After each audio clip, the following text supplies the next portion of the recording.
بسم اللہ الرحمن الرحیم۔ ناظرین السلام علیکم۔ اگر آپ ہمارے چینل پر نئے ہیں، ہمارے چینل کو ہسٹری ویڈیوز کے لیے سبسکرائب کریں۔ یہودیوں نے شکست کھائی تو انہوں نے رسول کریم صلی اللہ علیہ وآلہ وسلم سے وفاداری کا اظہار کرنا شروع کر دیا اور ایسے مظاہرے کیے جن سے پتہ چلتا تھا کہ مسلمانوں کی محبت سے یہودیوں کے دل لبریز ہیں۔ انہی دنوں جب رسول کریم صلی اللہ علیہ وآلہ وسلم خیبر ہی میں تھے، ایک یہودن نے آپ صلی اللہ علیہ وآلہ وسلم کو اپنے ہاں کھانے پر مدعو کیا۔ اس نے عقیدت مندی کا اظہار ایسے جذباتی انداز میں کیا کہ رسول خدا صلی اللہ علیہ وآلہ وسلم نے اسے مایوس کرنا مناسب نہ سمجھا۔ آپ صلی اللہ علیہ وآلہ وسلم اس کے گھر چلے گئے۔ آپ کے ساتھ بشر بن البراء بھی تھے۔ یہودن زینب بنت حارث نے، جو سلام بن شکم کی بیوی تھی، رسول خدا صلی اللہ علیہ وآلہ وسلم کے راستے میں آنکھیں بچھائیں اور آپ صلی اللہ علیہ وآلہ وسلم کو کھانا پیش کیا۔ اس نے سالم دمبا بھونا تھا۔ اس نے رسول کریم صلی اللہ علیہ وآلہ وسلم سے پوچھا کہ آپ صلی اللہ علیہ وآلہ وسلم کو کون سا حصہ زیادہ پسند ہے؟ آپ صلی اللہ علیہ وآلہ وسلم نے دستی پسند فرمائی۔ یہودن دمبا کی دستی کاٹ لائی اور رسول خدا صلی اللہ علیہ وآلہ وسلم اور بشر بن البراء کے آگے رکھ دی۔ بشر نے ایک بوٹی کاٹ کر منہ میں ڈالی۔ رسول کریم صلی اللہ علیہ وآلہ وسلم نے بوٹی منہ میں ڈالی مگر اگل دی۔ مت کھانا بشر۔ آپ صلی اللہ علیہ وآلہ وسلم نے فرمایا، اس گوشت میں زہر ملا ہوا ہے۔ بشر بن البراء بوٹی چبا رہے تھے۔ انہوں نے اگل تو دی لیکن زہر لعاب دہن کے ذریعے حلق تک اتر چکا تھا۔ اے یہودن، رسول خدا صلی اللہ علیہ وآلہ وسلم نے فرمایا، کیا میں غلط کہہ رہا ہوں؟ تو نے اس گوشت میں زہر ملایا ہے۔ یہودن نے انکار کرنا مناسب نہ سمجھا کیونکہ اس کی حقیقت آشکار ہو چکی تھی۔ اس کے جرم کا ثبوت سامنے آ گیا تھا۔ بشر حلق پر ہاتھ رکھ کر اٹھے اور چکرا کر گر پڑے۔ زہر اتنا تیز تھا کہ اس نے بشر رضی اللہ عنہ کو اٹھنے نہ دیا۔ وہ زہر کی تلخی سے تڑپے اور شہید ہو گئے۔ اے محمد صلی اللہ علیہ وآلہ وسلم، یہودن نے بڑی دلیری سے اعتراف کیا، خدائے یہودا کی قسم، یہ میرا فرض تھا جو میں نے ادا کیا۔ رسول اللہ صلی اللہ علیہ وآلہ وسلم نے اس یہودن اور اس کے خاوند کے قتل کا حکم فرمایا اور خیبر کے یہودیوں کے ساتھ آپ صلی اللہ علیہ وآلہ وسلم نے جو مشفقانہ رویہ اختیار کیا تھا وہ ان کی ذہنیت کے مطابق بدل ڈالا۔ ابن اسحاق لکھتے ہیں، مروان بن عثمان نے مجھے بتایا تھا کہ رسول خدا صلی اللہ علیہ وآلہ وسلم آخری مرض میں مبتلا تھے۔ آپ صلی اللہ علیہ وآلہ وسلم نے وفات سے 2-3 روز پہلے بشر بن البار کو، جب وہ آپ صلی اللہ علیہ وآلہ وسلم کے پاس بیٹھی تھی، فرمایا کہ بشر، میں آج بھی اپنے جسم میں اس زہر کا اثر محسوس کر رہا ہوں جو اس یہودن نے گوشت میں ملایا تھا۔ میں نے گوشت چبایا نہیں، اگل دیا تھا، مگر زہر کا اثر آج تک موجود ہے۔ محمد صلی اللہ علیہ وآلہ وسلم کو کوئی قتل نہیں کر سکتا۔ خالد نے کہا، آخر کب تک؟ ابو جریج نے کہا، اس کا جادو کب تک چلے گا؟ اسے ایک نہ ایک دن قتل ہونا ہے۔ ابو جریج نے خالد کے قریب ہوتے ہوئے پوچھا، کیا تم نے محمد صلی اللہ علیہ وآلہ وسلم کے قتل کی کبھی کوئی ترکیب سوچی ہے؟ کئی بار خالد نے جواب دیا، اس روز میرے قبیلے نے بدر کے میدان میں شکست کھائی تھی، اس روز سے محمد صلی اللہ علیہ وآلہ وسلم کو اپنے ہاتھ سے قتل کرنے کی ترکیب سوچ رہا ہوں، لیکن میری ترکیب کارگر نہیں ہوتی۔ کیا وہ ترکیب مجھے بتاؤ گے؟ کیوں نہیں، خالد نے جواب دیا، بڑی آسان ترکیب ہے۔ یہ ہے کہ کھلے میدان میں آمنے سامنے کی لڑائی، لیکن میں ایک لشکر کے مقابلے میں اکیلا نہیں لڑ سکتا۔ ہم 3 لڑائیاں ہار چکے ہیں۔ خدا کی قسم، ابو جریج نے کہکہا لگا کر کہا، میں نے کبھی نہیں سوچا تھا کہ ولید کا بیٹا بے وقوف ہو سکتا ہے۔ میں یہودیوں جیسی ترکیب کی بات کر رہا ہوں، میں دھوکے اور فریب کی بات کر رہا ہوں۔ محمد صلی اللہ علیہ وآلہ وسلم کو تو آمنے سامنے کی لڑائی میں نہیں مار سکتے، تم ان کو فریب کاری سے بھی نہیں مار سکتے۔ خالد نے کہا، فریب کبھی کامیاب نہیں ہوا۔ بوڑھا ابو جریج خالد کی طرف جھکا، اس کے سینے پر انگلی رکھ کر بولا، کسی اور کا فریب ناکام ہو سکتا ہے، یہودیوں کا فریب ناکام نہیں ہوگا۔ اس کی وجہ یہ ہے کہ فریب کاری یہودیوں کے مذہب میں شامل ہے۔ میں لیس بن موشان کا دوست ہوں، کبھی اس کی باتیں سنو، وہ دانش مند ہے، اس کی زبان میں جادو ہے، وہ تمہیں زبان سے مسحور کر دے گا۔ وہ کہتا ہے کہ سال لگ جائیں گے، صدیاں گزر جائیں گی، آخر فتح یہودیوں کی ہوگی۔ دنیا میں کامیاب ہوگا تو صرف فریب کامیاب ہوگا۔ مسلمان ابھی تعداد میں تھوڑے ہیں، اس لیے ان میں اتفاق اور اتحاد ہے۔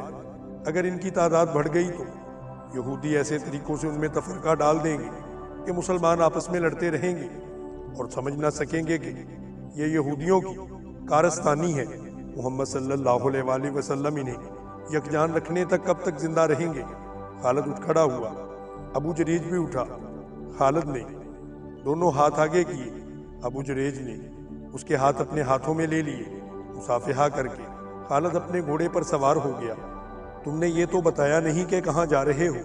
ابو جریج نے پوچھا۔ مدینے میں، ابو جریج نے حیرت سے پوچھا۔ وہاں کیا کرنے جا رہے ہو؟ اپنے دشمن کے پاس۔ میں محمد صلی اللہ علیہ وآلہ وسلم کا جادو دیکھنے کے لیے جا رہا ہوں، خالد نے کہا۔ اس کے ساتھ ہی اس نے اپنے گھوڑے کو ایڑ لگا دی۔ اس نے کچھ دور جا کر پیچھے دیکھا، اسے ابو جریج کا قافلہ نظر نہ آیا۔ خالد نے شیبی جگہ سے نکل کر دور چلا گیا تھا۔ اس نے گھوڑے کی رفتار کم کر دی۔ اسے ایسے لگا جیسے آوازیں اس کا تعاقب کر رہی ہوں۔ محمد جادوگر، محمد کے جادو میں طاقت ہے۔ نہیں نہیں، اس نے سر جھٹک کر اپنے آپ سے کہا۔ لوگ جس چیز کو سمجھ نہیں سکتے اسے جادو کہہ دیتے ہیں، اور جس آدمی کا سامنا نہیں کر سکتے اسے جادوگر سمجھنے لگتے ہیں۔ پھر بھی کچھ نہ کچھ راز ضرور ہے۔ محمد صلی اللہ علیہ وآلہ وسلم میں کوئی بات ضرور ہے۔ ذہن اسے چند دن پیچھے لے گیا۔ ابو سفیان نے اسے اکرمہ اور صفوان کو بلا کر بتایا تھا کہ مسلمان مکہ پر حملہ کرنے آ رہے ہیں۔ ابو سفیان کو یہ اطلاع 2 شتر سواروں نے دی تھی جنہوں نے مسلمانوں کے لشکر کو مکہ آتے دیکھا تھا۔ خالد اپنی پسند کے 3 گھڑ سواروں کو ساتھ لے کر مسلمانوں کو راستے میں گھات لگا کر روکنے کے لیے چل پڑا تھا۔ خالد اپنی پسند کے 300 گھڑ سواروں کو ساتھ لے کر مسلمانوں کو راستے میں گھات لگا کر روکنے کے لیے چل پڑا تھا۔ وہ اپنے اس جانباز دستے کو سر پر دھڑاتا لے جا رہا تھا۔ اس کے سامنے 30 میل کی مسافت تھی۔ اسے بتایا گیا تھا کہ مسلمان راحل غمیم سے ابھی دور ہے۔ خالد اس کوشش میں تھا کہ مسلمان پہلے اس پیچدار راستے پر پہنچ جائیں۔ مکہ سے 30 میل دور راحل غمیم ایک پہاڑی سلسلہ تھا جو گھات کے لیے موزوں تھا۔ اگر مسلمان پہلے وہاں پہنچ جاتے تو خالد کے لیے جنگی حالات دشوار ہو جاتے۔ اس نے راستے میں صرف 2 جگہ دستے کو روکا اور گھوڑوں کو سستانے کا موقع دیا۔ اس نے 2 جگہوں پر اپنے گھڑ سواروں کو اپنے سامنے کھڑا کر کے کہا، یہ ہمارے لیے کڑی آزمائش ہے۔ اپنے قبیلے کی عظمت کے محافظ صرف ہم ہیں۔ آج ہمیں عزا حبل کی لاج رکھنی ہے، ہمیں اپنی شکست کا انتقام لینا ہے۔ اگر ہم مسلمانوں کو کرال غمیم کے اندر ہی روک کر انہیں تباہ نہ کر سکے تو مکہ پر مسلمانوں کا قبضہ ہوگا۔ ہماری بہنیں اور بیٹیاں ان کی لونڈیاں ہوں گی اور ہمارے بچے ان کے غلام ہوں گے۔ عزا اور حبل کے نام پر حلف اٹھاؤ کہ ہم قریش اور مکہ کی آن اور وقار پر جانیں قربان کر دیں گے۔ 300 گھڑ سواروں نے نعرے لگائے، ہم عزا اور حبل کے نام پر مر مٹیں گے، ایک بھی مسلمان زندہ نہیں رہے گا۔ کرال غمیم کی وادی میں مسلمانوں کا خون بہے گا۔ محمد صلی اللہ علیہ وآلہ وسلم کو زندہ مکہ لے جائیں گے، مسلمانوں کی کھوپڑیاں مکہ لے کر جائیں گے، کاٹ دیں گے، تباہ کر کے رکھ دیں گے۔ خالد کا سینہ پھیل گیا تھا اور سر اونچا ہو گیا تھا۔ اس نے گھات کے لیے بڑی اچھی جگہ کا انتخاب کیا تھا۔ اس نے نہایت کارگر جنگی چالیں سوچ لی تھی۔ وہ اپنے ساتھ صرف سوار دستے اس لیے لایا تھا کہ وہ مسلمانوں کو بکھیر کر اور گھوڑا دوڑا کر لڑنا چاہتا تھا۔ مسلمانوں کی زیادہ تعداد پیادہ تھی۔ خالد کو یقین تھا کہ 200-300 سواروں سے 1400 مسلمانوں کو گھوڑوں تلے رون ڈالے گا۔ اسے اپنی جنگی فہم و فراست پر اس قدر بھروسہ تھا کہ اس نے تیر انداز دستے کو اپنے ساتھ لانے کی ضرورت ہی نہ محسوس کی تھی۔ حالانکہ پہاڑی علاقے میں تیر اندازوں کو بلندیوں پر بٹھا دیا جاتا تو وہ نیچے گزرتے ہوئے مسلمانوں کو چن چن کر مارتے۔ آگے جا کر خالد نے دستے کو ذرا سی دیر کے لیے روکا تو ایک بار اس نے اپنے سواروں کے جذبے کو بھڑکایا۔ اسے ان سواروں کی شجاعت پر پورا اعتماد تھا۔ مسلمان ابھی دور تھے۔ خالد نے شتر بانوں کے بحروم میں اپنے 3-4 آدمی آگے بھیج دیے۔ جو مسلمانوں کی رفتار کی اور دیگر قوائف کی اطلاعیں دے رہے تھے، وہ باری باری پیچھے آتے اور بتاتے تھے کہ مسلمان کرال غمیم سے کتنی دور دور رہ گئے ہیں۔ خالد ان اطلاعوں کے مطابق اپنے دستے کی رفتار بڑھاتا جا رہا تھا۔ مسلمان رسول اکرم صلی اللہ علیہ وآلہ وسلم کی قیادت میں معمولی رفتار سے اس پھندے کی طرف چلے آ رہے تھے جو ان کے لیے خالد بچھانے جا رہا تھا۔ خالد اس اطلاع کو نہیں سمجھ سکا تھا کہ مسلمان اپنے ساتھ بہت سے دمبے اور بکرے لا رہے ہیں۔ اسے اس سوال کا جواب نہیں مل رہا تھا کہ وہ مکہ پر حملہ کرنے آ رہے ہیں تو دمبے اور بکرے کیوں ساتھ لا رہے ہیں؟ انہیں ڈر ہوگا کہ محاصرہ طول پکڑ گیا تو خوراک کم ہو جائے گی۔ خالد کے ایک ساتھی نے خیال ظاہر کیا، اس صورت میں وہ ان جانوروں کا گوشت کھائیں گے، اس کے سوا ان جانوروں کا اور کیا استعمال ہو سکتا ہے؟ بیچاروں کو معلوم ہی نہیں کہ مکہ تک وہ پہنچ ہی نہیں سکیں گے۔ خالد نے کہا، ان کے دمبے اور بکرے ہم کھائیں گے۔ مسلمان ابھی کرال غمیم سے 15 میل دور اسپان کے مقام پر تھے کہ خالد اس سلسلہ کو میں داخل ہو گیا۔ اس نے اپنے دستے کو پہاڑیوں کے دامن میں ایک دوسرے سے دور دور رکنے کو کہا اور خود گھات کے لیے موزوں جگہ دیکھنے کے لیے آگے چلا گیا۔ وہ درے تک گیا، یہی راستہ تھا جہاں سے قافلے اور دستے گزرا کرتے تھے۔ وہ یہاں سے پہلے بھی گزرا تھا، لیکن اس نے اس درے کو اس نگاہ سے کبھی نہیں دیکھا تھا۔ اس نگاہ سے آج دیکھ رہا تھا۔ اس نے اس درے کو دائیں بائیں والی پہاڑیوں پر جا کر دیکھا، نیچے آیا، چٹانوں کے پیچھے گیا اور گھوڑوں کو چھپانے کی ایسی جگہ کو دیکھا جہاں سے وہ اشارہ ملتے ہی فوراً نکل آئے اور مسلمانوں پر بے خبری میں ٹوٹ پڑے۔ موسم ابھی سرد تھا مگر خالد اور اس کے گھوڑے کا پسینہ بہہ رہا تھا۔ اس نے گھات کا علاقہ منتخب کیا اور اپنے دستے کو کئی حصوں میں تقسیم کر کے گھوڑوں کو درے کے علاقے میں چھپا دیا۔ اب اس نے اپنے آدمیوں کو جو مسلمانوں کی پیش قدمی کی اطلاعیں لاتے تھے اپنے پاس روک لیا، کیونکہ خدشہ تھا کہ مسلمان اس کی اصلیت معلوم کر لیں گے۔ مسلمان قریب آتے تھے۔ رات کو انہوں نے پڑاؤ کیا تھا۔ اگلی صبح جب نماز فجر کے بعد مسلمان کوچ کی تیاری کر رہے تھے، ایک آدمی رسول اکرم صلی اللہ علیہ وآلہ وسلم کے پاس آیا۔ تمہاری حالت بتا رہی ہے کہ تم دوڑتے ہوئے آئے ہو۔ رسول اللہ صلی اللہ علیہ وآلہ وسلم نے فرمایا، اور تم کوئی اچھی خبر بھی نہیں لائے؟ یا رسول اللہ صلی اللہ علیہ وآلہ وسلم، مدینے کے اس مسلمان نے کہا، خبر اچھی نہیں ہے اور اتنی بری بھی نہیں۔ مکہ والوں کی نیت ٹھیک نہیں۔ میں کل سے کرال غمیم کی پہاڑیوں میں گھوم پھر رہا ہوں۔ خدا کی قسم مجھے وہ نہیں دیکھ سکے جنہیں میں دیکھ کر آیا ہوں۔ میں نے ان کی تمام نقل و حرکت دیکھی ہے۔ کون ہے وہ؟ اہل قریش کے سوا اور کون ہو سکتے ہیں؟ اس نے جواب دیا، وہ سب گھڑ سوار ہیں اور درے کے ارد گرد کی چٹانوں میں چھپ گئے ہیں۔ تعداد 300 اور 400 کے درمیان ہے۔ رسول کریم صلی اللہ علیہ وآلہ وسلم کے اس جاسوس نے کہا، میں اگر صحیح پہچانا ہے تو وہ خالد بن ولید ہے، جس کی باغ دوڑ کو میں سارا دن چھپ چھپ کر دیکھتا رہا ہوں۔ میں اتنی قریب چلا گیا تھا کہ وہ مجھے دیکھتے تو قتل کر ڈالتے۔ خالد نے اپنے سواروں کو درے کے ارد گرد پھیلا کر چھپا دیا۔ کیا یہ غلط ہوگا کہ وہ گھات میں بیٹھ گئے ہیں؟ مکہ والوں کو ہمارے آنے کی اطلاع تو وہ سمجھے ہوں گے کہ ہم مکہ کا محاصرہ کرنے آئے ہیں۔ صحابہ کرام رضوان اللہ علیہم اجمعین میں سے کسی نے کہا، خدا کی قسم جس کے ہاتھ میں ہم سب کی جان ہے۔ رسول اللہ صلی اللہ علیہ وآلہ وسلم نے فرمایا، اہل قریش مجھے لڑائی کے لیے للکاریں گے تو بھی میں نہیں لڑوں گا۔ ہم جس ارادے سے آئے ہیں اس ارادے کو بدلیں گے نہیں۔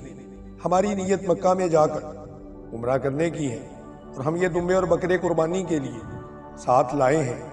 میں اپنی نیت میں تبدیلی کر کے خدائے ذوالجلال کو ناراض نہیں کروں گا۔ ہم خون خرابہ کرنے نہیں عمرہ کرنے آئے ہیں۔ یا رسول اللہ صلی اللہ علیہ وآلہ وسلم، ایک صحابی نے پوچھا، وہ درے میں ہمیں روکیں گے تو کیا ہم پر اپنے دشمن کا خون خرابہ جائز نہیں ہوگا؟ رسول اللہ صلی اللہ علیہ وآلہ وسلم نے آپ صلی اللہ علیہ وآلہ وسلم نے 20 گھڑ سوار منتخب کیے اور انہیں ہدایات کے ساتھ آگے بھیج دیا کہ وہ کرال غمیم تک جائیں، لیکن درے میں داخل نہ ہوں۔ وہ خالد کے دستے کا جائزہ لیتے رہیں اور یہ دستہ ان پر حملہ کرے تو یوں لڑیں کہ پیچھے کو ہٹتے آئیں اور بکھر کر رہیں۔ تاثر یہ دیں کہ یہ مدیلے والوں کا ہراول جیش ہے۔ ان 20 سواروں کو دعاؤں کے ساتھ روانہ کر کے باقی اہل مدینہ کا راستہ آپ صلی اللہ علیہ وآلہ وسلم نے بدل دیا۔ آپ نے جو راستہ اختیار کیا وہ بہت ہی دشوار گزار تھا اور لمبا بھی تھا، لیکن آپ صلی اللہ علیہ وآلہ وسلم لڑائی سے بچنے کی کوشش کر رہے تھے۔ ایک مشکل یہ بھی تھی کہ اہل مدینہ میں سے کوئی ایک آدمی بھی نہ تھا جو اس راستے سے واقف ہوتا۔ ایک اور درہ تھا جو مسنیہ المرار کہلاتا تھا، اسے ذات الحنظل بھی کہتے تھے۔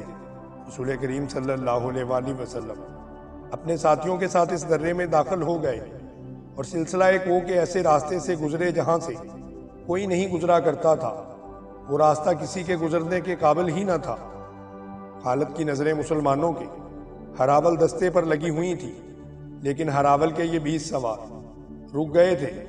کبھی ان کے 2-3 سوار درے تک آتے اور ادھر ادھر دیکھ کر واپس چلے جاتے۔ اگر وہ 20 کے 20 سوار درے میں بھی آ جاتے تو خالد انہیں گزر جانے دیتا، کیونکہ اس کا اصل شکار تو پیچھے آ رہا تھا۔ ان 20 سواروں پر حملہ کر کے وہ اپنی گھات کو بے نقاب نہیں کرنا چاہتا تھا۔ یہ کوئی پرانا واقعہ نہیں تھا، چند دن پہلے کی بات تھی۔ خالد پریشان ہو رہا تھا کہ مسلمانوں کا لشکر ابھی تک نظر نہیں آیا۔ کیا اس نے کوچ ملتوی کر دیا ہے یا اسے گھات کی خبر ہو گئی ہے؟ اس نے اپنے ایک شتر سوار سے کہا کہ وہ اپنے بحروب میں جائے اور دیکھے کہ مسلمان کہاں ہیں اور کیا کر رہے ہیں۔ اس دوران 20 مسلمان سواروں نے اپنی نقل و حرکت کو جاری رکھا۔ 1-2 مرتبہ وہ درے تک آئے اور ذرا رک کر واپس چلے گئے۔ 1-2 مرتبہ وہ پہاڑوں میں کسی اور طرف سے داخل ہوئے۔ خالد چھپ چھپ کر ادھر آ گیا اور وہ سوار وہاں سے بھی واپس چلے گئے تھے۔ اس طرح انہوں نے خالد کی توجہ اپنے اوپر لگائی رکھی۔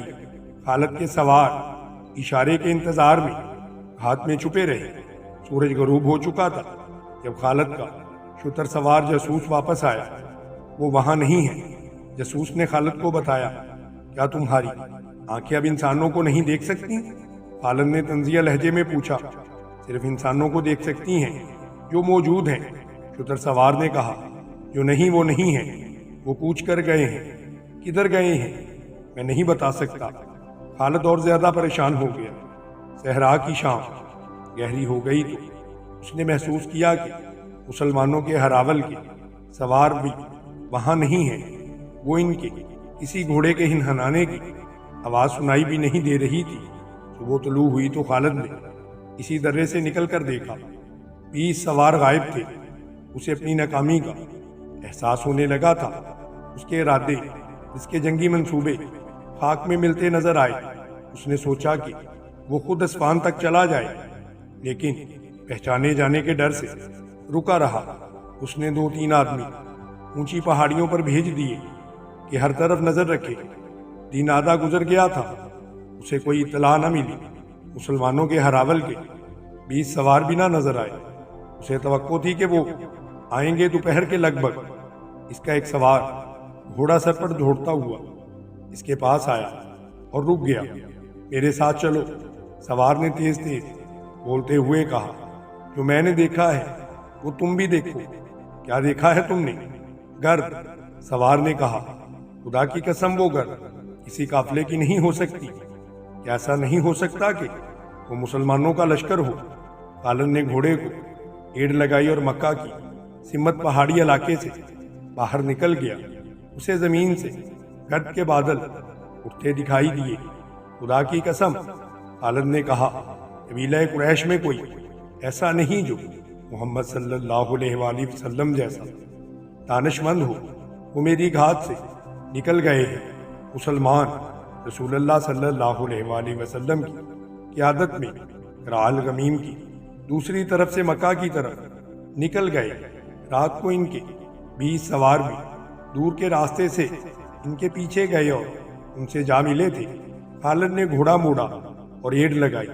وہ کرال غمیم کے اندر چلاتا اور گھوڑے کو سر پر دوڑاتا پھر رہا تھا، باہر آ جاؤ، مدینے والے مکہ کو چلے گئے ہیں، تمام سوار سامنے آؤ تھوڑی سی دیر میں۔ اس نے 300 گھڑ سوار اس کے پاس آ چکے تھے۔ وہ ہمیں دھوکہ دے گئے ہیں۔ خالد نے اپنے سواروں سے کہا، تم نہیں مانو گے، وہ گزر گئے ہیں، گزرنے کا کوئی دوسرا رستہ نہیں، ہمیں اب زندگی اور موت کی دوڑ لگانی پڑے گی۔ تباہ ہو جاؤ گے تو وہ مکہ کا محاصرہ کر لیں گے، وہ بازی جیت جائیں گے۔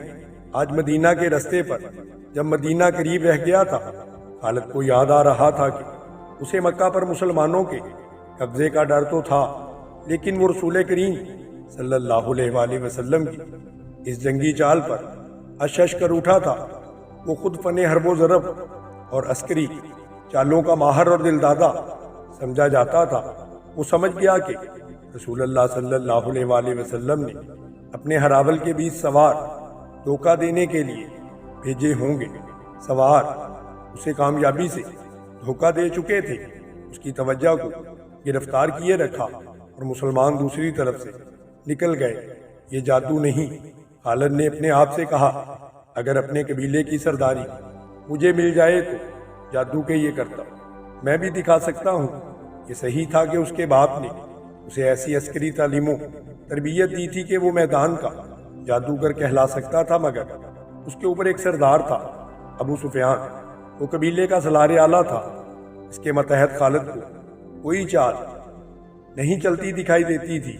اپنی اس مجبوری نے اس کے دل میں ابو سفیان کی نفرت پیدا کر دی۔ اسے چند دن پہلے کا یہ واقعہ یاد آ رہا تھا۔ 1400 مسلمان اس کی گھات کو دھوکہ دے کر مکہ کی طرف نکل گئے تھے۔ اس نے یہ سوچا ہی نہیں تھا کہ 300 سواروں سے مسلمانوں پر عقب سے حملہ کر دے۔ اسے احساس تھا کہ جو مسلمان قلیل تعداد میں کثیر تعداد کے دشمن کو شکست دے سکتے ہیں، انہیں 300 سواروں سے شکست نہیں دی جا سکتی، کیونکہ وہ کثیر میں ہیں۔ اسے مکہ ہاتھ سے جاتا نظر آنے لگا تھا اور اسے یہ خفت بھی محسوس ہونے لگی تھی کہ اس کی گھات کی ناکامی پر ابو سفیان اسے تانا دے گا اور ہنسی اڑائے گا، پھر اسے قریش کی شکست اور مکہ کے سقوط کا مجرم کہا جائے گا۔ اس نے اپنے سواروں کو ایک رستہ سمجھا کر کہا کہ مسلمانوں سے پہلے مکہ پہنچنا ہے۔ یہ دور کا رستہ تھا، لیکن وہ مسلمانوں کی نظروں سے بچنے کی کوشش کر رہا تھا۔ اس کے 300 سواروں نے گھوڑوں کو ایڑیں لگا دی۔ رستہ لمبا ہونے کی وجہ سے 3 میل کا فاصلہ 1.5 گنا ہو گیا تھا، جسے خالد رفتار سے کم کرنے کے جتن کر رہا تھا۔ عربی نسل کے اعلیٰ گھوڑے شام سے بہت پہلے مکہ پہنچ گئے۔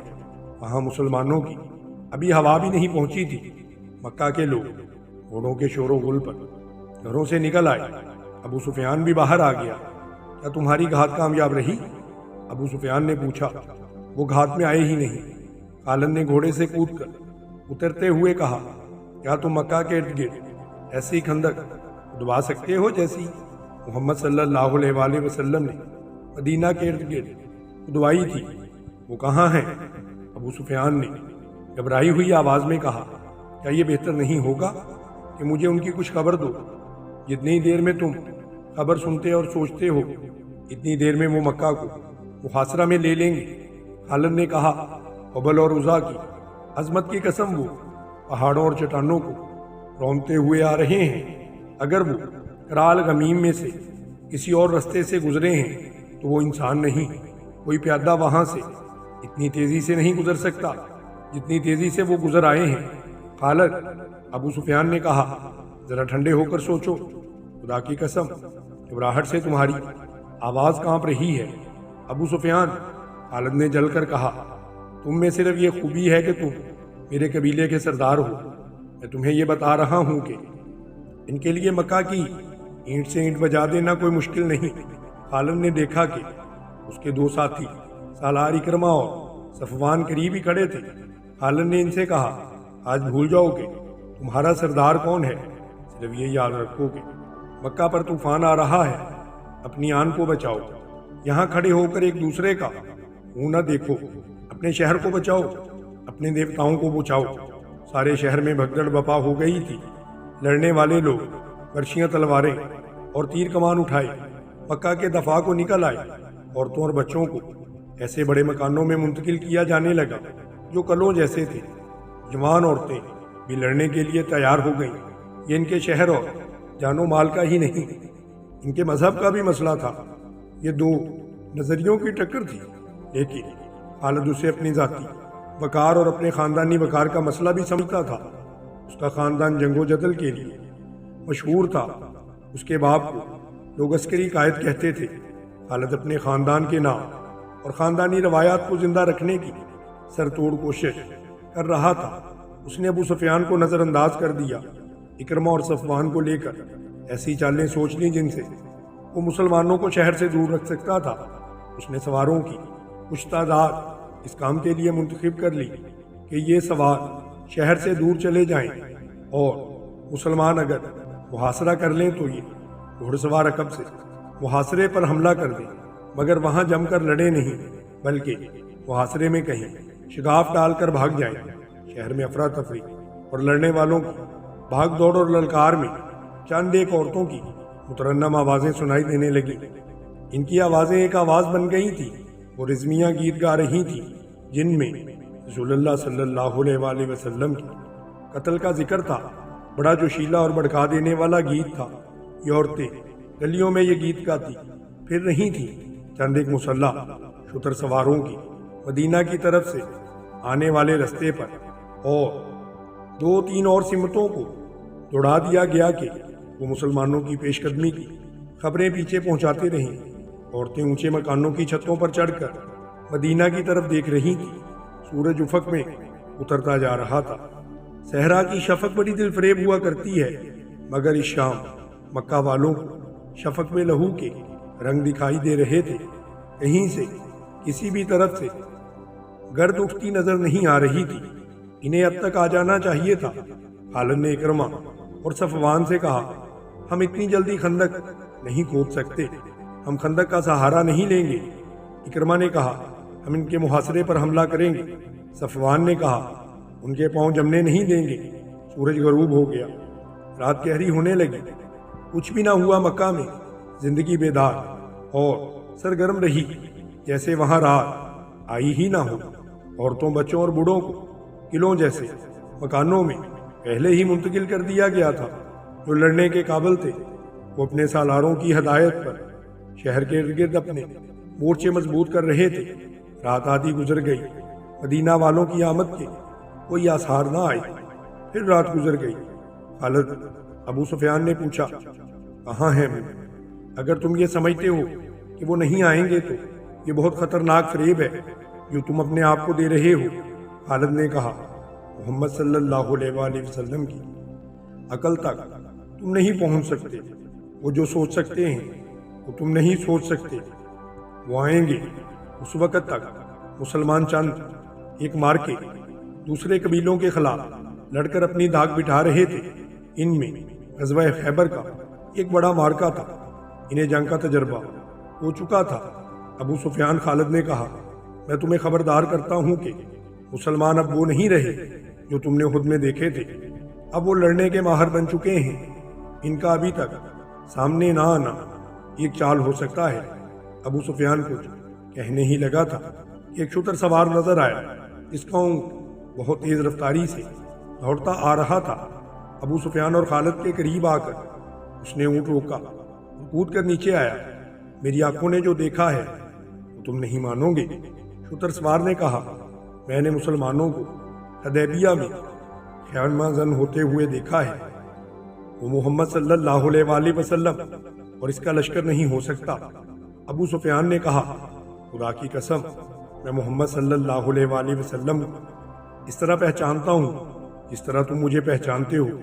شتر سوار نے کہا، میں نے ایسے اور آدمیوں کو بھی پہچانا ہے جو ہم میں سے تھے لیکن ان کے ساتھ جا ملے تھے۔ حدیبیہ مکہ سے 13 میل دور مغرب میں ایک مقام تھا۔ رسول کریم صلی اللہ علیہ وآلہ وسلم خون ریزی سے بچنا چاہتے تھے، اس لیے آپ صلی اللہ علیہ وآلہ وسلم مکہ سے دور حدیبیہ میں جا کر خیمہ زن ہوئے تھے۔ ہم ان پر شب خون ماریں گے۔ خالد نے کہا انہیں سستانے نہیں دیں گے، وہ جس راستہ سے حدیبیہ پہنچے ہیں اس راستے نے انہیں تھکا دیا ہوگا، ان کی ہڈیاں ٹوٹ رہی ہوں گی، وہ تازہ دم ہو کر مکہ پر حملہ کریں گے، ہم انہیں آرام نہیں کرنے دیں گے، ہم انہیں وہاں سے بھگا سکتے ہیں۔ ابو سفیان نے کہا چھاپا مار جیش تیار کرو۔ رسول اکرم صلی اللہ علیہ وآلہ وسلم نے اپنی خیمہ گاہ کی حفاظت کا انتظام کر رکھا تھا۔ گھڑ سوار جیش رات کو خیمہ گاہ کے ارد گرد گشتی پہرے دیتے، دن کو بھی پہرے کا انتظام تھا۔ ایک اور گھوڑا سوار جیش اپنا ایک جیسا ایک گھڑ سوار جیش دیکھا تو خیمہ زن سے دوری سے آہستہ آہستہ چلا آ رہا تھا۔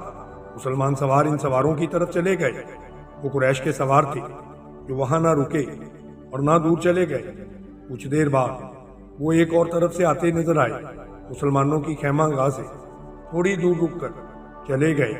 دوسرے روز وہ سوار خیمہ گاہ کے قریب آئے۔ اب کے مسلمان سواروں کا ایک جیش جو خیمہ گاہ سے دور نکل گیا تھا واپس آ گیا۔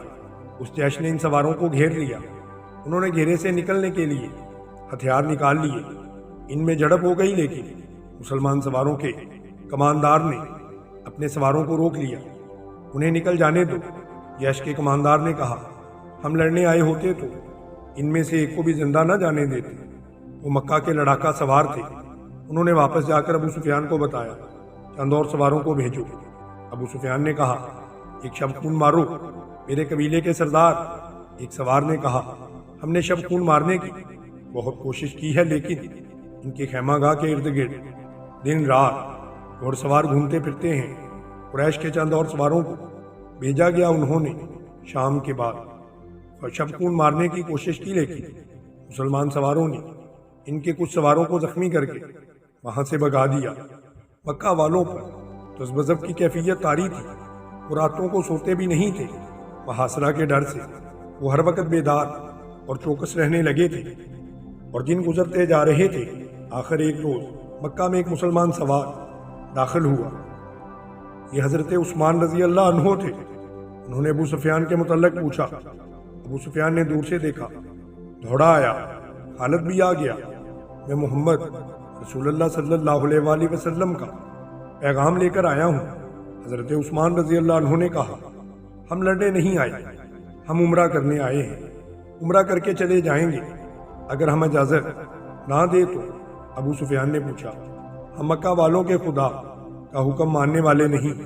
حضرت عثمان رضی اللہ عنہ نے جواب دیا ہم اپنے اور اپنی عبادت گاہ کے درمیان کسی کو حائل نہیں ہونے دیا کرتے۔ اگر مکہ کے مکان ہمارے لیے رکاوٹ بنیں گے تو خدا کی قسم مکہ ملبے اور کھنڈروں کی بستی بن جائے گی۔ اگر یہاں کے لوگ ہمیں روکیں گے تو مکہ کی گلیوں میں خون بہے گا۔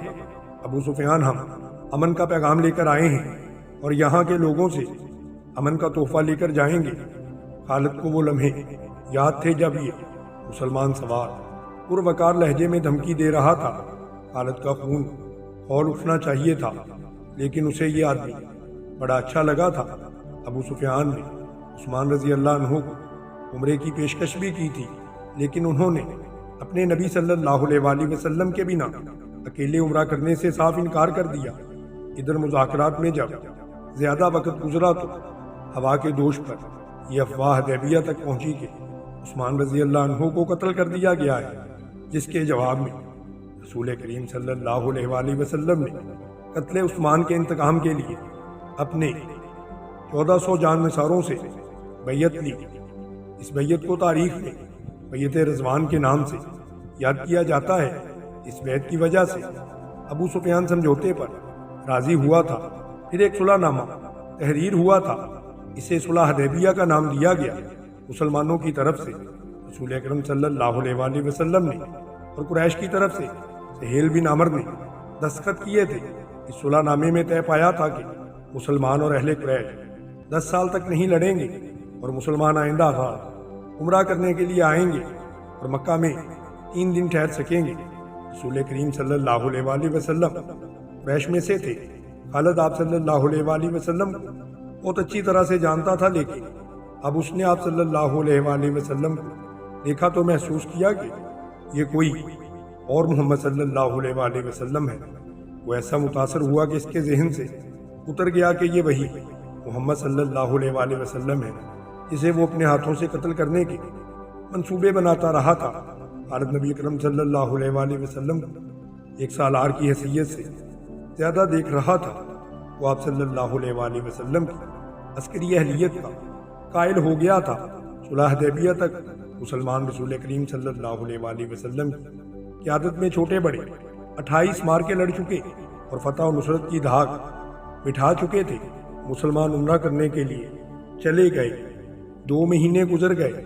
ان 2 مہینوں میں خالد پر خاموشی طاری رہی، لیکن اس خاموشی میں ایک طوفان اور ایک انقلاب پرورش پا رہا تھا۔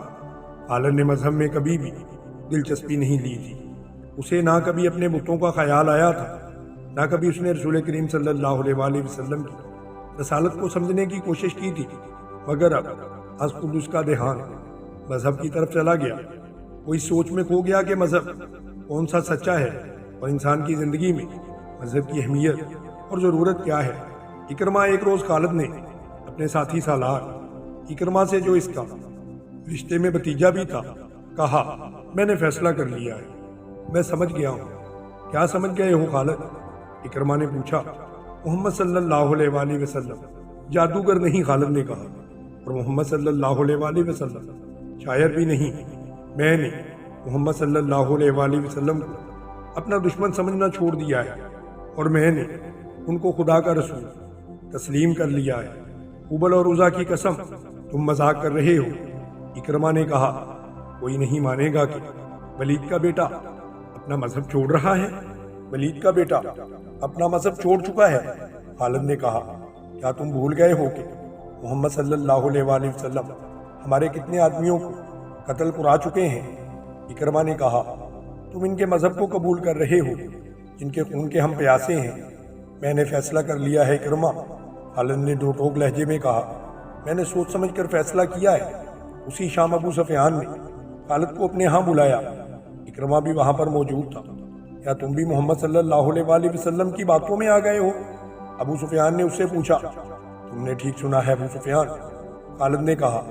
محمد صلی اللہ علیہ وآلہ وسلم کی باتیں کچھ ایسی ہیں۔ مشہور مورخ واقدی نے لکھا ہے کہ ابو سفیان قبیلے کا سردار تھا۔ اس نے خالد کا فیصلہ بدلنے کے لیے اسے قتل کی دھمکی دی۔ خالد اس دھمکی پر مسکرا دیا، مگر اکرمہ برداشت نہ کر سکا، حالانکہ وہ خود خالد کے اس فیصلے کے خلاف تھا۔ ابو سفیان، اکرمہ نے کہا، میں تمہیں اپنے قبیلے کا سردار مانتا ہوں، لیکن خالد کو جو تم نے دھمکی دی ہے میں برداشت نہیں کر سکتا۔ تم خالد کو اپنا مذہب بدلنے سے نہیں روک سکتے۔ اگر تم خالد کے خلاف کوئی کارروائی کرو گے تو ہو سکتا ہے کہ میں بھی خالد کے ساتھ مدینے چلا جاؤں۔